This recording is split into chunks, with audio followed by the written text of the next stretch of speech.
go ahead and get ready to get started because we want to thank everybody for coming out and thank Pastor Hale and the St. James AME Church for having us. This is a very historical church here. I remember as a young kid coming here several years ago. And I married a lady from this church, and and her family was a member of this church. So I have ties to this great church, and the AME Church, as we know, several years ago in Charleston, we had that horrific incident where some lives were taken. Well, the AME Church is one of the first churches established for the African Americans in the United States. That's why it's African Methodist Episcopal Church. So this was the first church, and I'm thinking Richard Allen comes to my mind as the establisher of this church. So we all need to know and understand our history, and that's one reason why we really want to come here at this church, because the historic factor and how long it's been in the community and what it's doing in the community. But before we go, we're going to have some words from the leader of the church, Pastor Hale, which is one of our chaplains for the police department. You know, and this coming to this church and having Pastor Hale, a pastor in this community, to be one of our chaplains is just another indicator of building a bridge that we're building here with the Douglasville Police Department and our community. The oneness of community, that's what's part of our motto. And the great men and women that's up here and on this podium that serve you all, I think you all be honored that we have great men and women up here that's putting their lives on the line every day to make sure we're safe. But we're going to let the pastor go ahead and say some words before we get started. Good morning, everyone. Let me first and foremost thank you all for coming out on this beautiful morning to St. James AME Church, Douglasville, Georgia.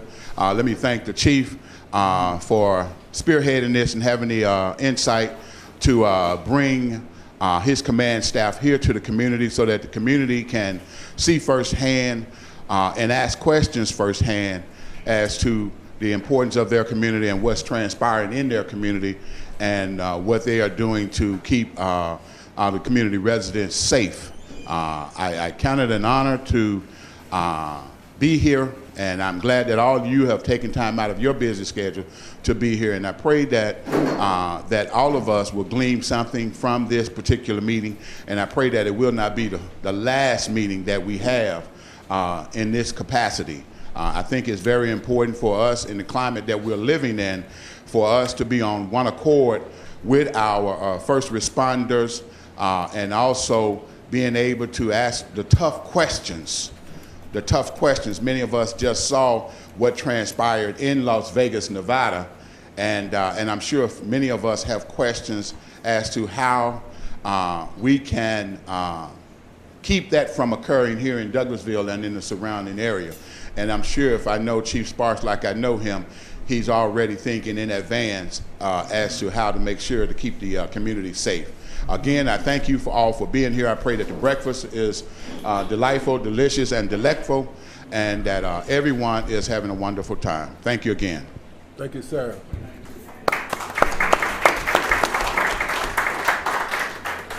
Well, it's not our first meeting over in this community, and we're going to say the New Horizon community. That's what I've been advised that you don't want to hear the North Side anymore, so we're going to respect the name of the New Horizon that's been given to me. So we're going to go ahead and get started. We're going to go down and do as we normally do on a Wednesday in our briefing room at the police department. Then we'll open up for questions and And we're going to hit on some of the things about what Pastor talked about, the incident just occurred out there in Las Vegas. What are we doing and how we prepared here in Douglasville and Douglas County to take care of incident like that. But we're going to go down the line and let everybody introduce themselves. First, I want Lieutenant Belcher to go first because she's going to have to leave, I understand. And so let's go down the line, and then we'll go down this way and let everybody introduce themselves. And you got over 100 and some years, about almost 200 years of experience in law enforcement here. So we're going to start with you. Just introduce yourself. We'll come back to you and let you talk a little later. We'll just go down the line first. Yeah, good morning. My name is Ken Winklepleck. I'm a lieutenant with the police department. I'm in charge of the special operations unit, and we primarily focus on drug crime and gang crime. Lieutenant AME Church, with the police department about 24 years. I'm a certified officer, but right now I handle all the department's computers, anything that plugs to a wall, and fans, crime analysis, grants, all kinds of stuff. Good morning. I'm Adam Cannon. I'm a captain over investigations. Got 20 years with the department.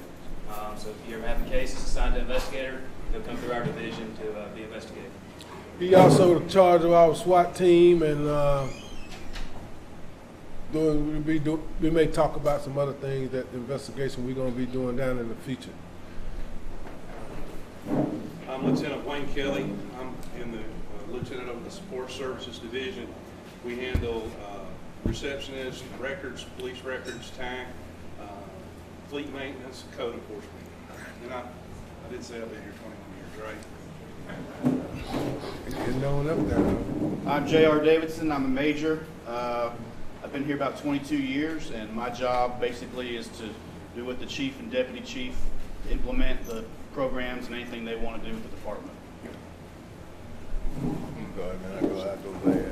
I'm Sue Ann Shaw. I'm the deputy chief of the police department. I've been here for 26 years and mainly assist the chief with the day-to-day operations, and I'm over the budget. First female deputy chief in the history of Douglas County.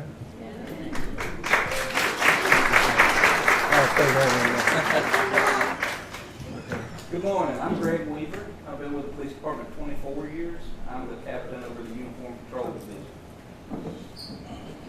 Good morning. I'm Tommy Dim. I'm the captain over sports services division.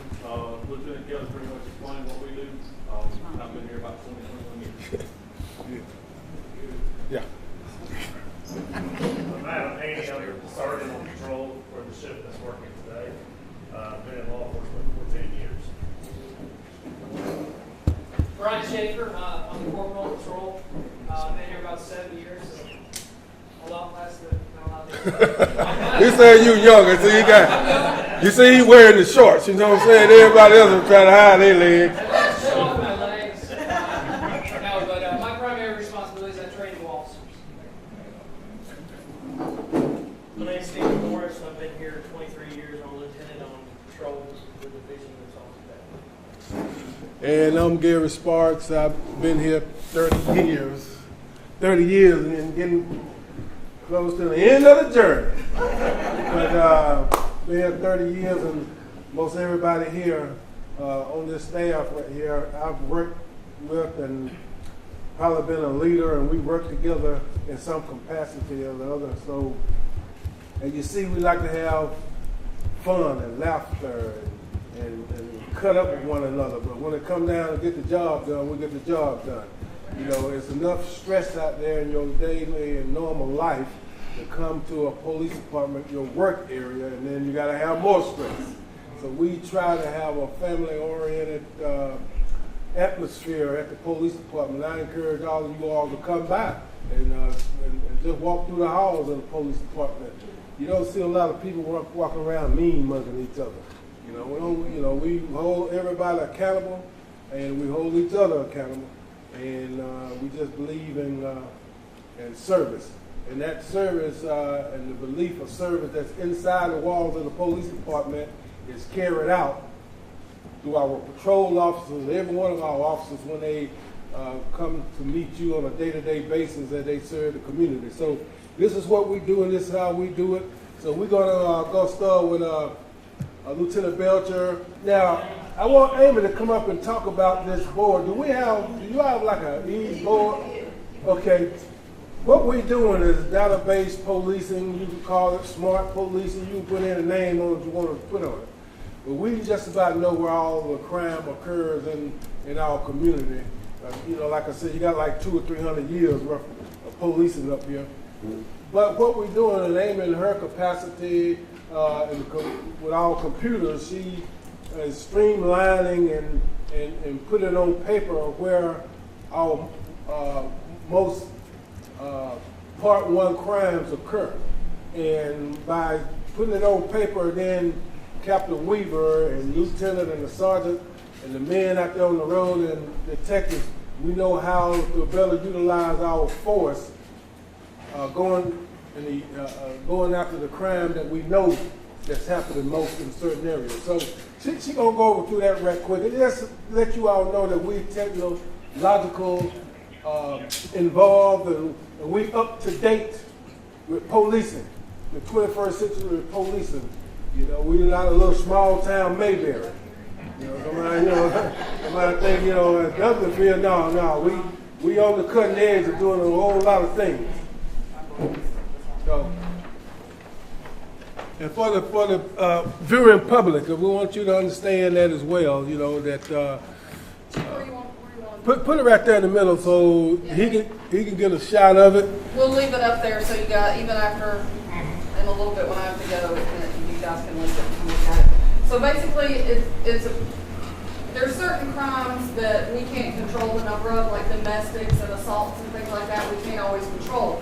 But there are other ones that our presence in the area can kind of deter it. And that can be things like burglaries or entering autos and robberies and things like that. So what we try to do is take those crimes and look at them over a certain time period and compare them to the same time period before that, compare them to the same time period a year ago, just to see if there's particular areas where our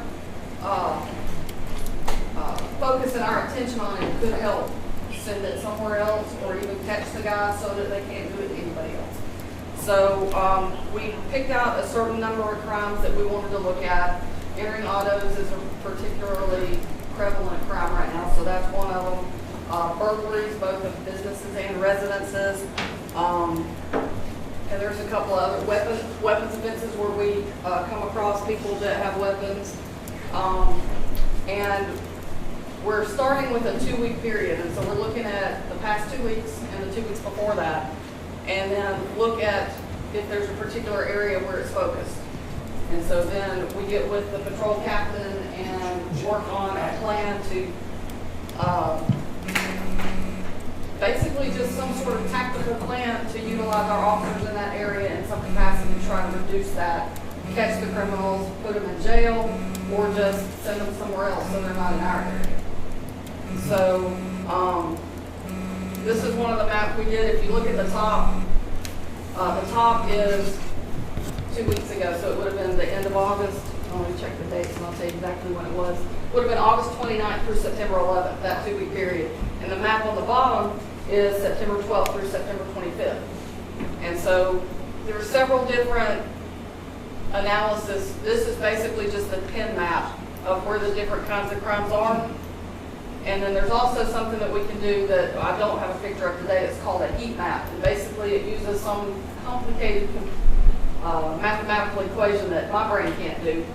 And the computer will basically color code it. A white area is where it's red hot, where there's been a lot of activity. A yellow area means, hey, you may want to keep an eye on this. And green and blue means something happened here, but it was like one. There wasn't very many.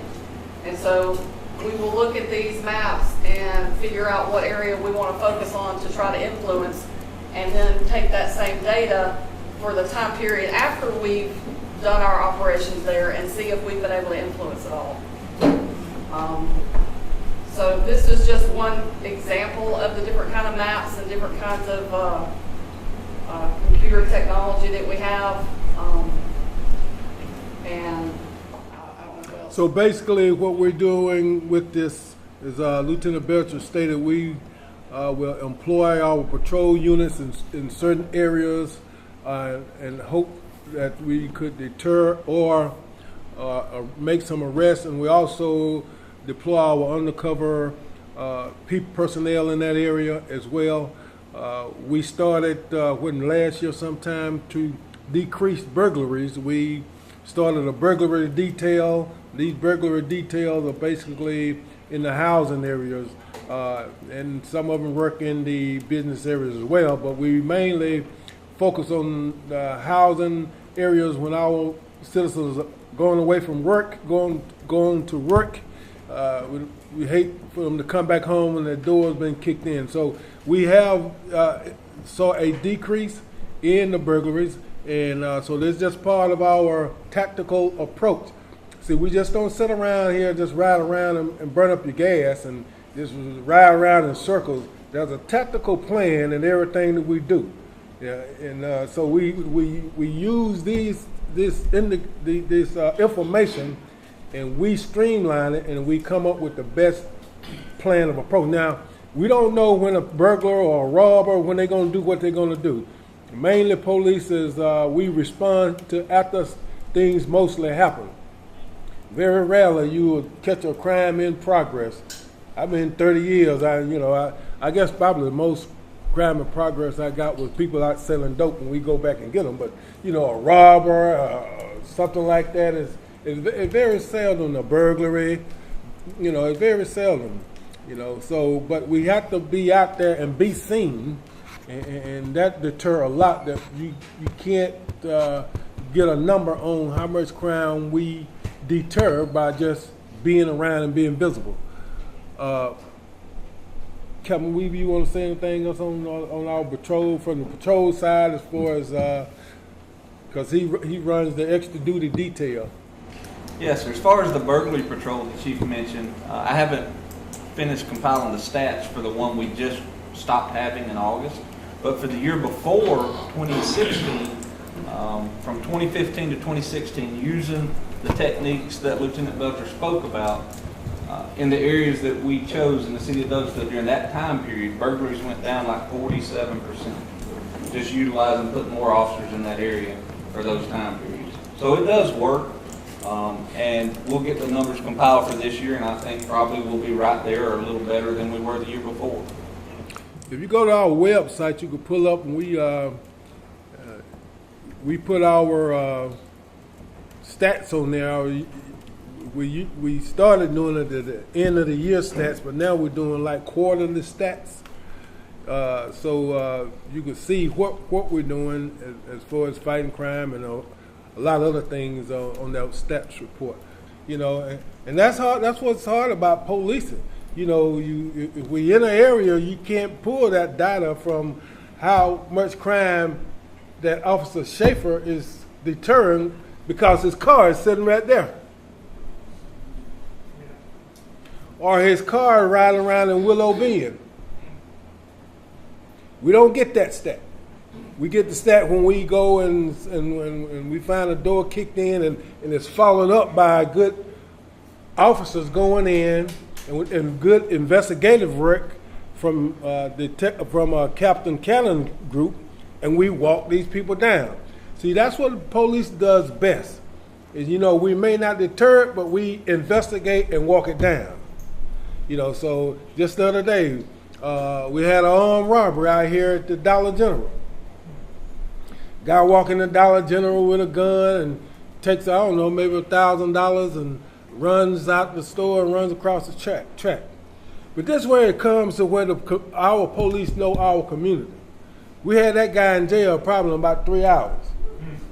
Cause we looked at the video and said, what, anybody know this guy here? Oh yeah. Go over there to this subdivision over here. Rode through there, seen him, and arrested him. Now he'll have his day in court. But see, that's what we try to do is keep our officers in zones long enough so they can know people.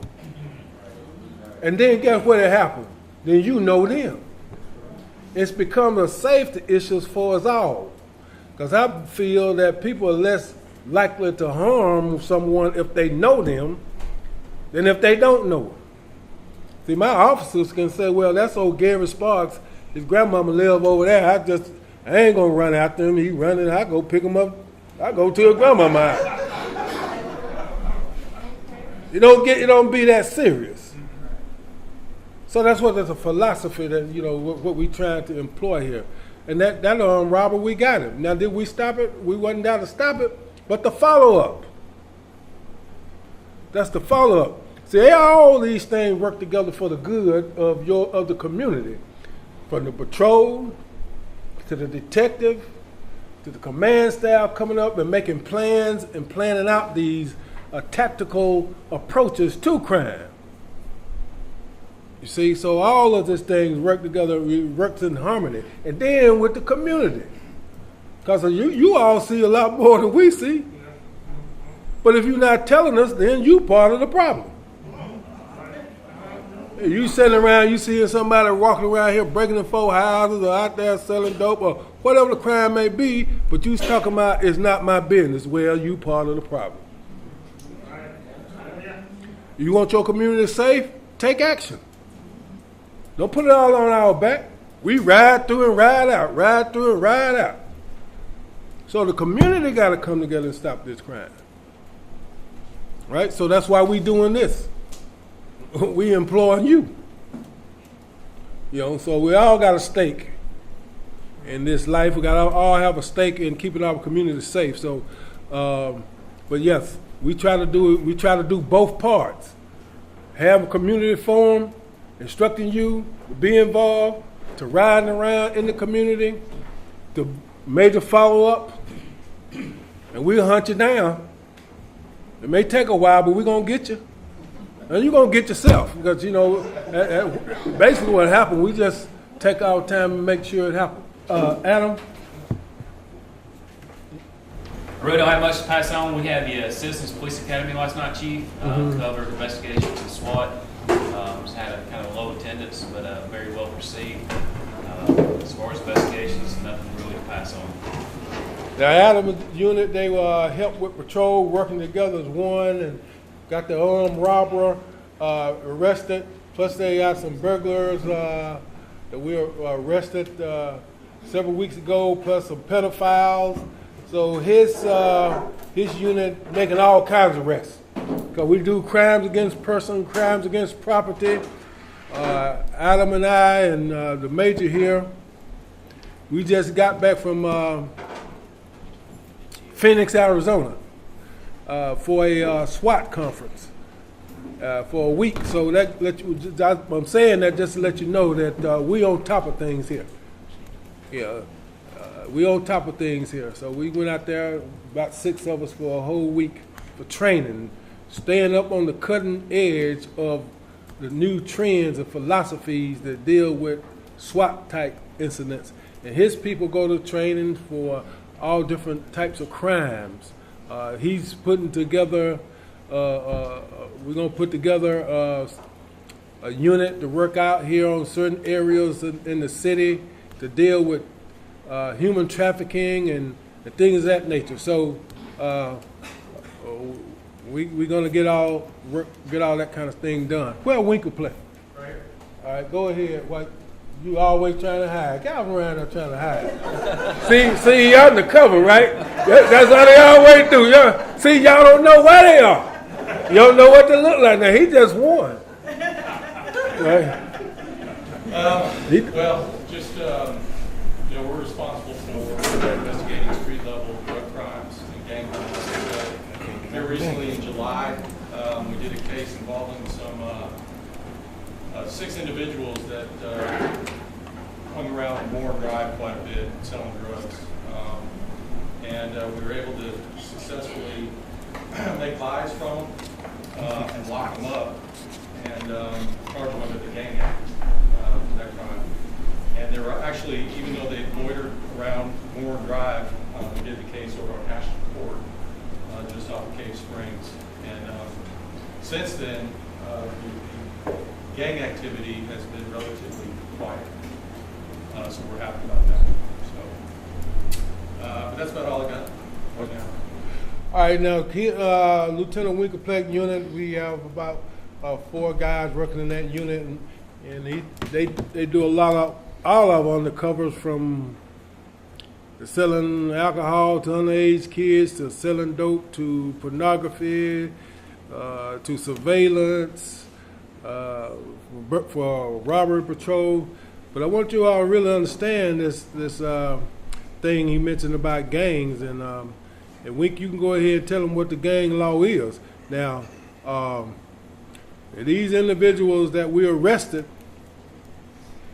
we knew and had information for a while that they were out, that they were rapping. And we didn't step to them. We knew they was over here and going on the street filming and all that, and doing that thing. We didn't step to them. That's their freedom. That's their right.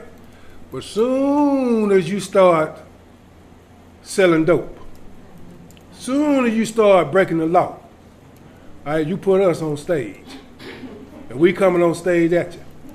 So, I know a lot of people around here talking about them. We just messing with them boys and this and that.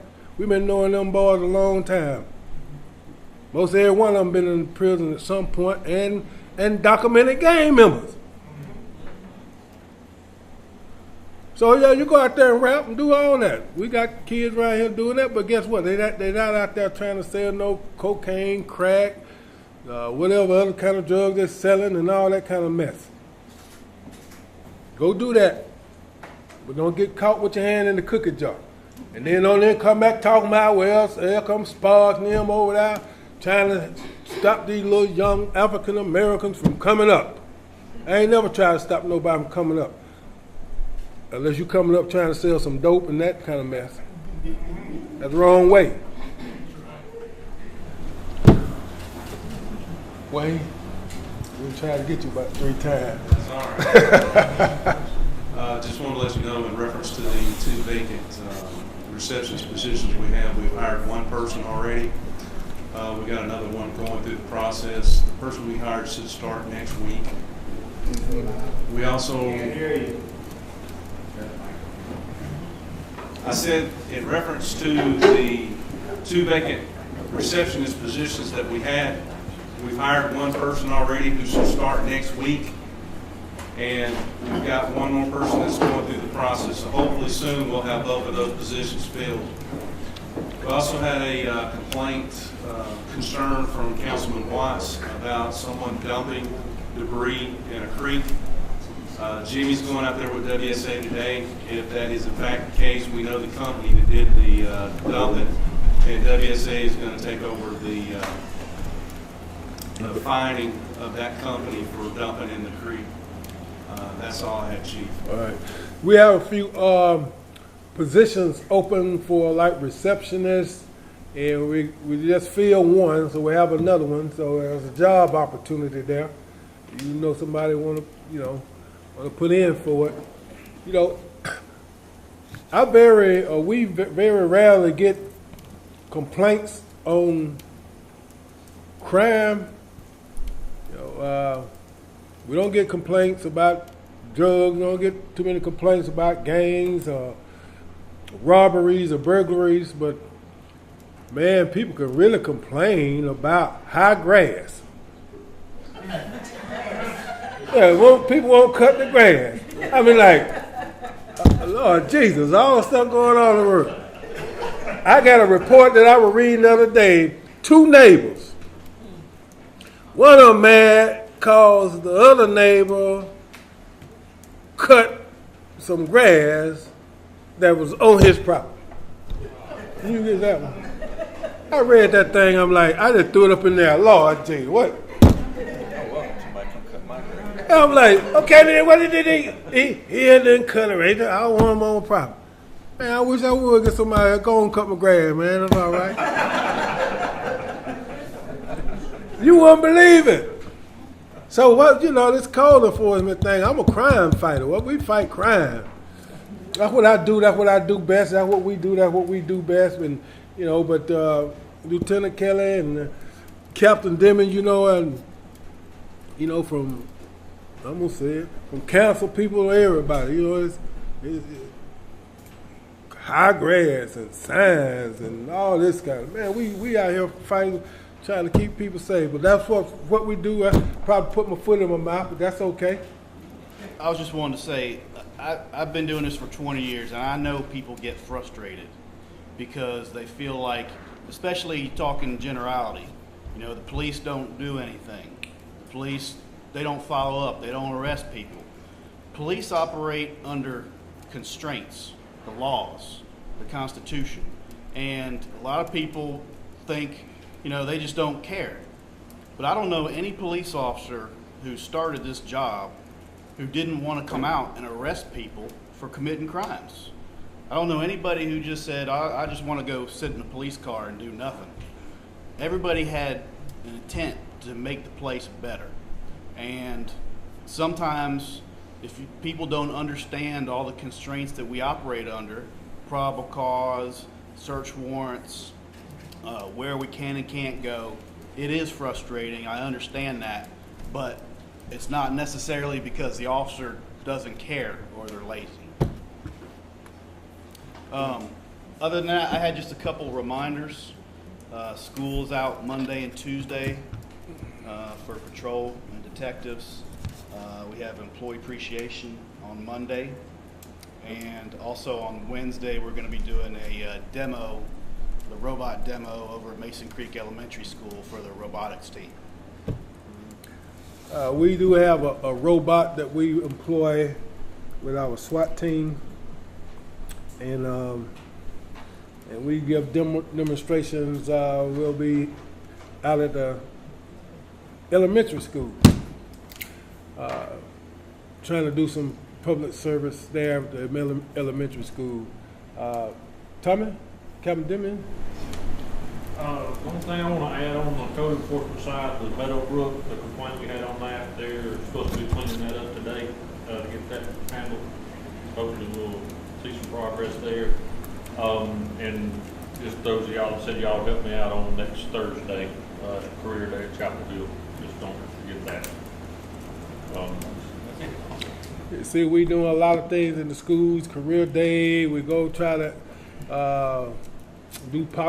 make a positive impact with our school system. Matter of fact, in the city of Douglasville, our SRO officers have been teaching classes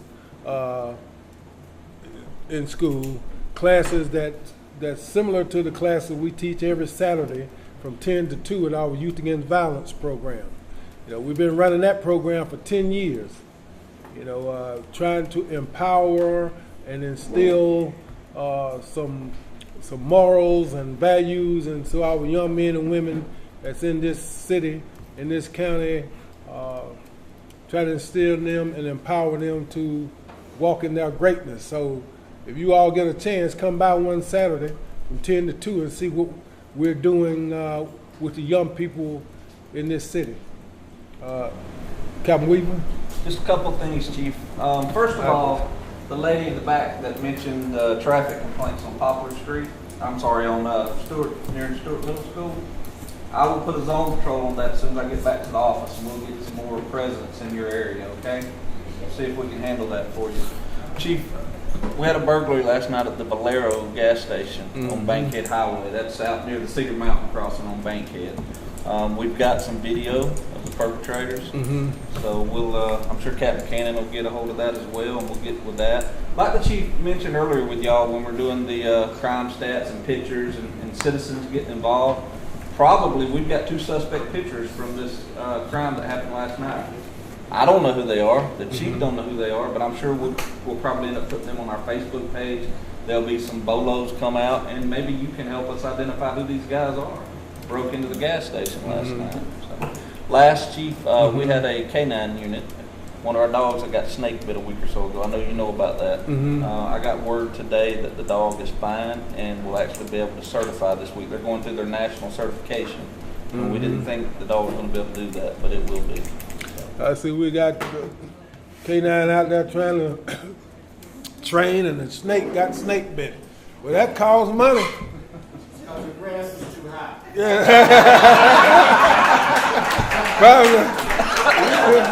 That right on time.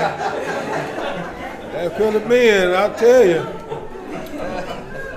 But we got to take care of these. Okay, now right now we have what, five K9s. We have one out on the interstate with the fine unit, and we have 4 patrol teams, A, B, C, and D team. Each one of those teams has their own K9 to work with them. So we got one that's been bitten by the snake because it was in high grass, and then we have another one. I don't know what the problem with him, but those dogs cost about $10,000. You know, $10,000, $12,000. Yeah, and then, you know, it's a long. The officer had to go through like what, 12 or 13 weeks of training, and then you know you just don't have an officer for 13 weeks because they're going through the training with the dog. But the dog is a valuable tool. You know, we have to do searching for objects that's thrown. People try to discard some type of object and part of a crime. The dog can help us locate, or criminals who out running, and the dog can help find them, or kids that's missing, or old people that's wandered off. You know, so it's a very, very valuable tool to utilize properly. All right, Deputy Chief, we're coming on down through here.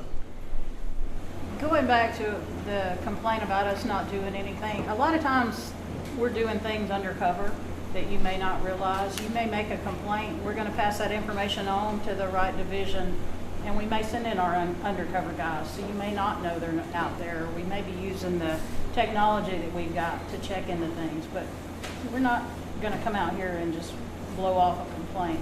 Also, when you do call in with a complaint, we need information. If you see a drug deal going down in the street, don't just call and say, hey, there's 2 guys out here, this guy just bought dope. We need you to stay on the phone. Give us descriptions. Give us information that we can follow up on. Otherwise, we're just going to drive through, and if we don't see it going down, there's nothing we can do at that point except pass it on and maybe do some surveillance in the area. But we do need y'all to help us to take action. On a lighter note, we've got a fall festival coming up next Saturday at the police department. I've got some flyers up here. It's October 14th from 10 a.m. to 4 p.m. It's free admission, so y'all want to come out, and we're going to have vendors, we're going to have food trucks, we're going to have the touch-a-truck, police cars, sheriff's cars, so we're going to have a helicopter out there, so y'all bring your kids out. We're going to have a bouncy house for them and cotton candy and games, so y'all. We'll have a costume contest too, Yeah, so you can dress up. Halloween costume contest Halloween, that day. yeah. And you can win some, may win some money or something. So come on out, food, good times. That's one of the things we do every year. It's been a yearly thing, and so we are extending the time this year. So we hope to get a lot of people there, because we spending a lot of money for that. So y'all come on out. You have a name? Yeah, also the command staff, the third quarter is just ended, so we need our stats so we can get them up on Facebook. Each quarter we've been putting our stats, this year we've been putting our quarterly stats on Facebook, and it's time for us to gather them, and you'll be seeing them on our Facebook page soon. I guess it's coming to the close, but we're trying to work on changing the demographics of our police department where it mirrors the community. I think we probably around 24% African American and female. We way above the national average. We have 101 sworn officers. We don't have that many hired. We probably have about 4 vacancies. So you know anybody looking for want to be law enforcement, but they got to meet the qualifications. Send them our way. So I think we probably have about 20, 24, 25 African Americans, and we have a few Hispanics, officers. So we're working on changing our demographic. Matter of fact, in the academy now, we got 4 African Americans, I think, in the academy now. So it's a process. It's going to take a while for us to get where we want to be, but the train has left the station, and we're moving forward. So if you know any men and women that want to be a change maker, have them come on down and put in an application. On the thing out of Las Vegas, we happen to have one of our officers and his wife was out there, but you know, I was just telling the major here that maybe next month we were going to do another training on what you call it? Active shooter. You know, last year I think we did 2 training sessions on active shooter, and we'll do another one here in the next few weeks, maybe the end of this month or first of November, because it's coming up on the holiday season, and people are going to be going out to buy gifts for the holidays. The main thing is you just got to be aware. You know, that situation out there, I mean, you never know what somebody's going to do. You can't, you can't call that. The only thing you could do is wherever you go, you got to plan and be prepared, and then, you know, if you plan it, then you can act out your plan. You know, a lot of people go shopping, they just get in the car and go. They don't know when they go to the mall, don't know where the exits are. They don't, they hear noise, they want to run to see what it is instead of start taking evasive actions. You know, so these are things people nowadays have to start talking about and planning inside your house. Now, that's what our active shooter class is all about. Planning, you know, and try to plan for every as many incidents as you can. You know, even say for instance, we had in Atlanta one while they were doing what they call this slide, where you go get gas and the guy slide in your car and take your car. You know, so you just go bebop and get your gas and get the upside of heads, some slider coming in and get. You have to plan for everything when you come up out of your house these days. It's just the times we're living in. And so a lot of people say, well, I thought it was a firecracker. How many of you all know what a 223 sound like? How do you know what a weapon sound like? A lot of people are like, I don't know, I don't like guns. Well, you need to start understanding that, get that sound in your mind, so when you hear it, you're like, oh, time to move, time to duck. It's time to, you know. So we're going to have this training coming up here pretty soon, so we want you all to come out and see it. Now, we have a SWAT team. We have a SWAT team that's have an assault team, a part of it, a sniper team, a hostage negotiation team, a technological team, which deal with the robot and other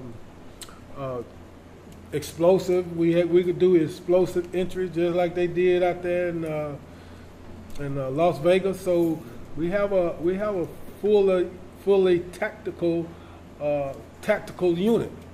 So you know, we have a mobile command station, and the thing that we bring to the table is that we are in association with other Metro Atlanta SWAT teams. So it's not just like something happened in Douglasville, you just get in Douglasville. We have a whole lot of partners. So we partner up with Carl, we partner up with Douglas County, we train with Douglas County, you know, as often as we can. So we be on the same sheet of music when we go out there in an operation. And that's one thing that in law enforcement we bring to bear with a person that's doing these heinous crimes, is that we bring a tactical approach to it. So, and we train consistently. We train in right now twice a month. So we train to hopefully that we will never be needed. But again, this is the times that we live in, And you all got to stay trained up. You could Google what should you do in the case of an active shooter until we have this training. Google it. This thing right here, you got a lot of information on it. So Google it and then talk to your folk, talk to your people. So when they go out, they'll be prepared. Again, like I say, that situation out there, hey, you never know what in the mind of folk.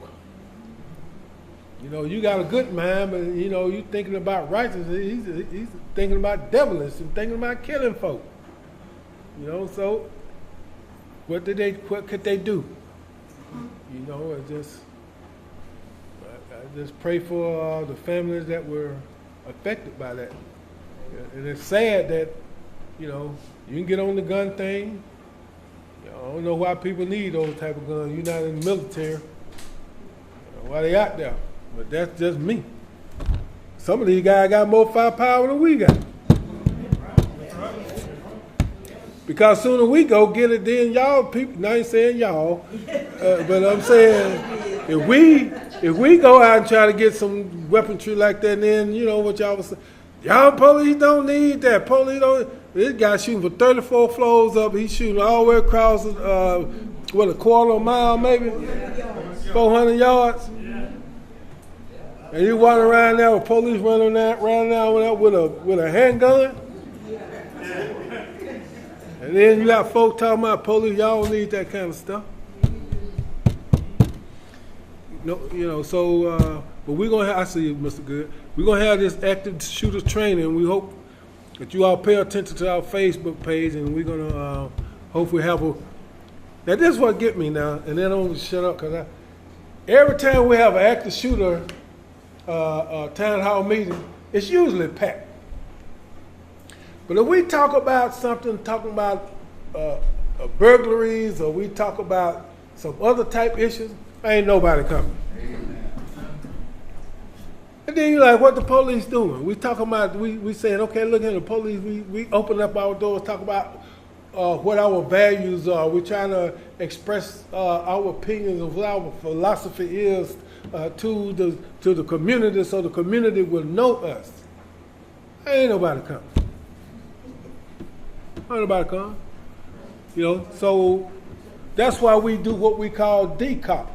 We'll probably be coming to some of you all community. Have we came and hit on anybody's doors? Okay, so we got to make sure we come on this side of the community, because what we do, you see these white shirts? We get out and we go knock on the door. My name is T. Sparks. How you doing? Here's some information about your Douglasville Police Department.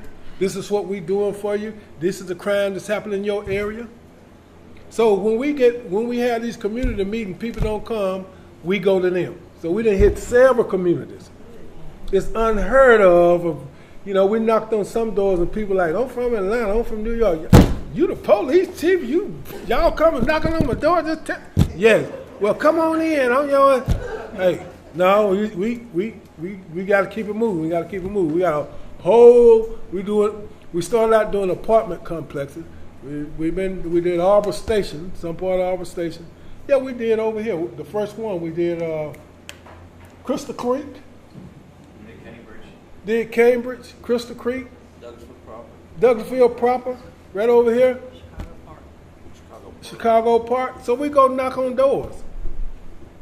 Because that's what we're about, expressing the community relationship and building that bridge between us and the community where we can come, so we can know one another. You know, I stole it from Frankie Beverly. We are one. That was a good one, man. Hey, don't invent the wheel. You know, it's out there. Good song, right? I love it.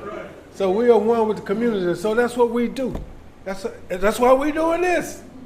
It's part of our Douglasville Community Outreach Program.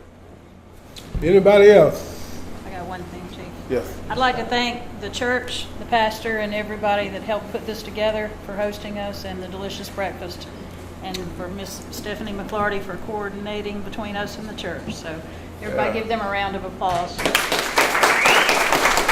And,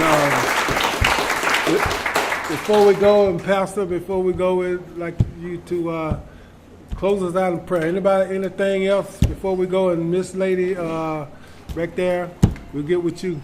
Let Pastor close us out in prayer. First and foremost, let me also thank the Chief and your staff for coming out and meeting us in the community, giving us some insight of what you're doing on a day-to-day basis, as well as allowing us to ask some tough questions. Yes, sir. We thank you for coming. Now we see our taxpayer money at work. Amen. Let us bow our heads, right? Father God, we do thank you for your love, your grace, and your mercy. We thank you for what our eyes have seen and our ears have heard, according to your spirit. Father God, we thank you for unity, Lord God. We thank you that we are one, the police department as well as the community. And Father God, we pray that this is the beginning of something beautiful, Lord God, that we can feel comfortable in our environment of knowing that we have first responders that will come to our rescue and our aid. And Father God, we pray now that you will continue to strengthen the community as well as strengthening the police department. Thank you, Lord God, for sending us leadership in the form of Chief Sparks and his command staff. Thank you, Lord God, for sending us community leaders who are concerned about their communities. Thank you, Father God, for this church and what it's doing in the community.